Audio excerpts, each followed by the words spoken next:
Hey everyone, I'm Blue, and for the past week or so, we've been talking and reflecting on FAB 2.0, looking mostly at this article and discussing changes that it implemented in respect to the community, to the player base, the play state, and the collectability of Flesh and Blood.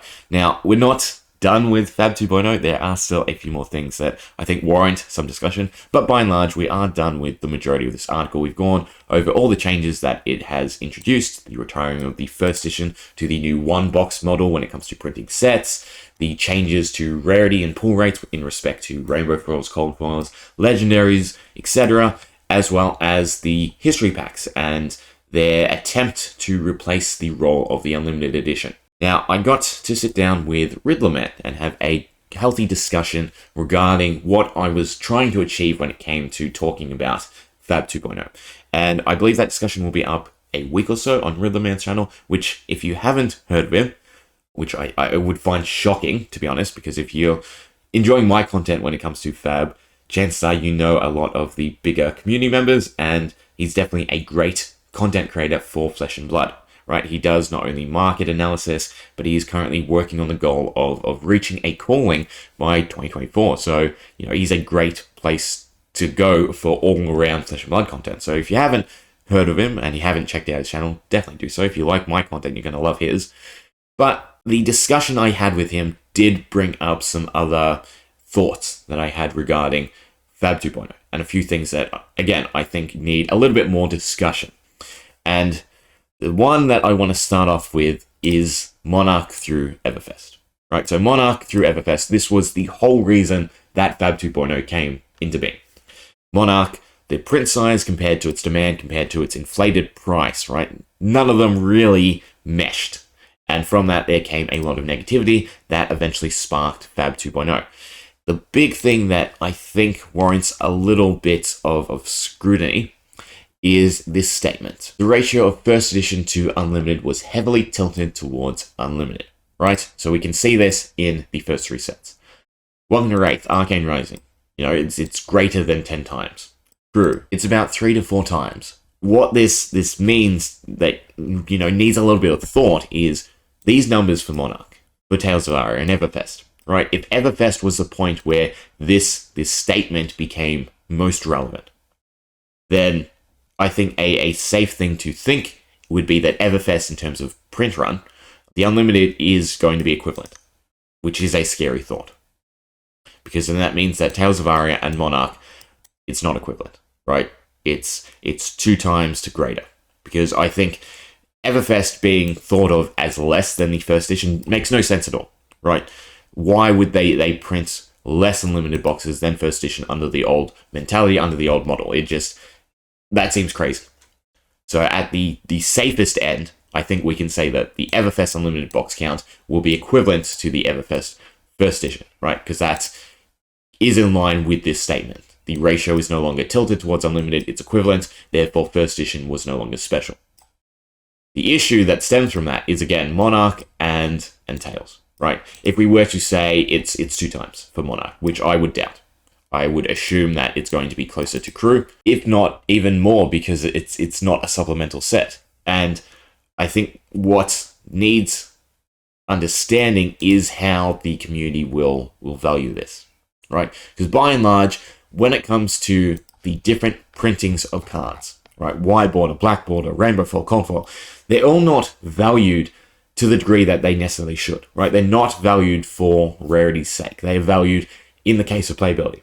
That's why we see the white border spring tunic pulled up to a near value of a black border Crew Unlimited, of a rainbow foil Welcome to Wraith Unlimited, because they all have the same pull rate, despite the white border having a larger supply, despite Crew having a shorter supply and a lower pull rate, right? They are all just valued for their playability, not the perception of their rarity. And this issue then stems to Monarch and Tales. Because if only the cold foils, if only the high-end cards of these sets are valued, then everything else is just going to collapse. We can already see it in the expected values, right? So, on a first glance, the first edition box being 156 versus 88 on the Unlimited. That's great, right? The first edition is almost double that of the Unlimited. That's what we want to see. We want the first edition to be valued higher. The issue is if you pull out the big value items, right? You pull out the cold foils. You pull out the fables and the legendaries where, again, that rarity aspect comes into play a little bit more. What you're left with is the commons. That's not a big gap. The rares, that's basically equivalent. And the majestics. That is really, really bad to see. These two price points being equivalent. Because the majestics are, somewhat hard to pull. So there should be a premium on the first edition. That is the general mentality meant to be brought about between first and Unlimited. But we're not seeing that. By and large, I would assume that the Unlimited is being pulled up to the first edition, right? Because the demand for the majestics for their playability is the big causing fact when it comes to pricing. But what it also means is if you pull out the big items of first edition, their values are very in sync, right? They're tied to one another because, again, the supply of the commons, the rares of the playable cards is the big factor. So when you pump the Unlimited, when you pump the commons, the rares, and the majestics, the cards that the majority of people are buying to play with and are therefore trading hands, you then get this issue where everything is going to fall, despite, again, not being first edition. Because the community in itself doesn't value the first edition as first edition cards outside of those high-end cards. We see a premium attached to some rainbow foils, but by and large, there is a huge amount of overlap between first and Unlimited. So when you see, these big numbers that will eventually come out, I would expect them to be released by the end of the year. There is going to be a degree of pullback on Monarch first edition, on Tales first edition.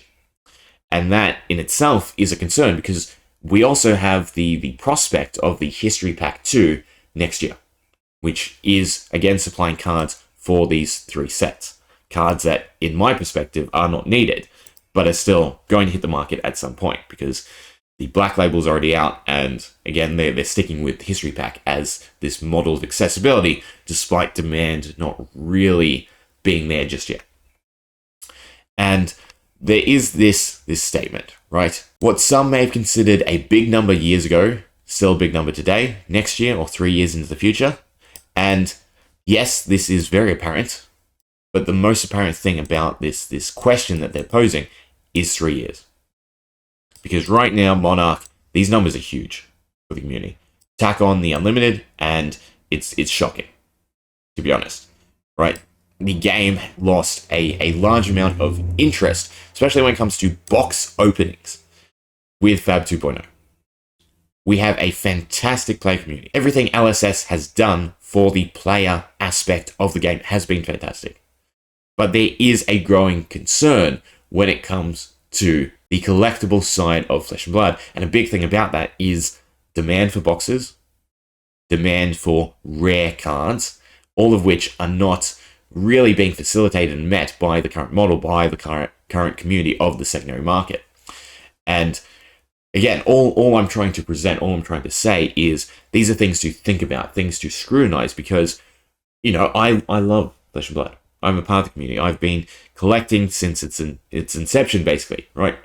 I didn't have the luxury of buying huge amounts, but I've told this before.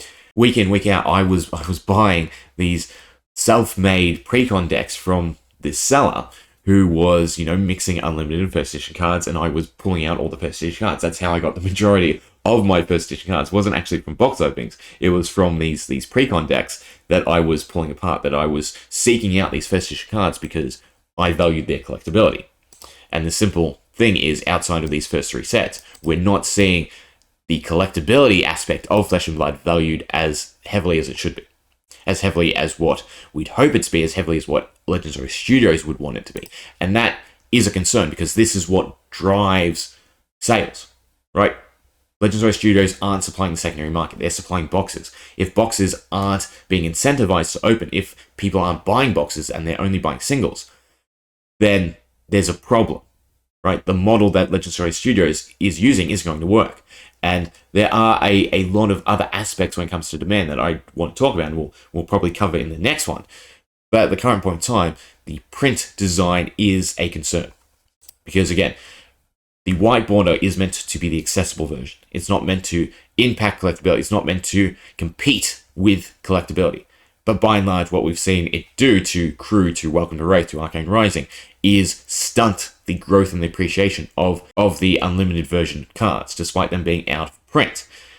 Because again, the community doesn't care for the rarity, they just want the playability. So the demand is being filled by whatever cards are playable. In the case of, say, a Spring Tunic, again, the majority of players don't care which Spring Tunic they play, they just want a Tunic to play.